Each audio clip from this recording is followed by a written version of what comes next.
कोणाचाही ऐकायचं नाही. जाम कवा करायची होती. आपल्याला सरकार सहकार्य करीत नव्हतं त्यावेळेस. आता सहकार्य केलं म्हणल्यावर आपली जबाबदारी आहे सरकारला आणि पोलिसाला सहकार्य करणं. पुन्हा एकदा सांगतो, सहकार्य नाही केलं सरकारनं, आपल्याला पुन्हा परवानगी वाढवून नाही दिली, पुन्हा तुम्हाला हे पाहिजे. मला वाटतं सोमवारी मंगळवारी महाराष्ट्रातले सरकारनं सहकार्य नाही केलं, पुन्हा मराठी करोडोच्या संख्येनं मुंबईकडे येणार आहेत आपल्या टप्प्यानुसार. त्यामुळे तुमची आजची जबाबदारी एक लक्षात ठेवा, आरक्षणाची जबाबदारी माझ्यावर.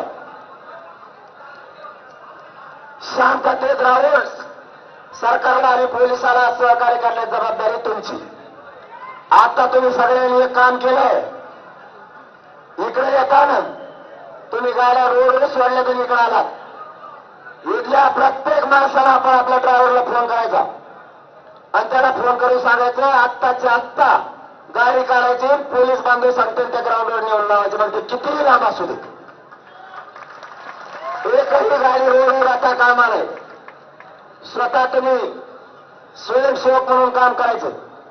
तुम्ही जी मुंबई जाम केलेला मराठ्याला 2 घंट्यात पुन्हा मोकळी मुंबई झाली पाहिजे, जबाबदारी तुमची. आता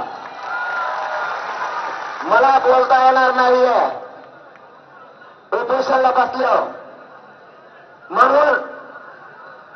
मला एकही बातमी कानावर आली नाही पाहिजे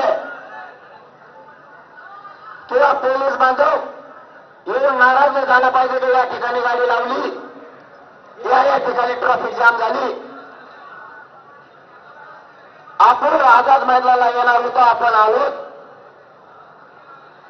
बऱ्याच जणांना वाटलं होतं पाय ठेवून द्यायचा नाही, मराठी मांड्या घालून बसले.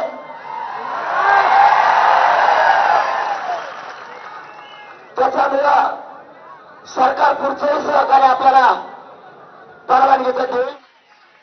त्याच्यामुळं सरकार पुढचंही सहकार्य आपल्याला परवानगीचं देईल, मान्य न्यायदेवता देईल.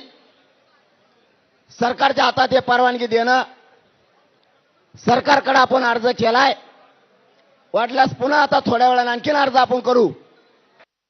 एक महत्वाची माहिती द्यायची.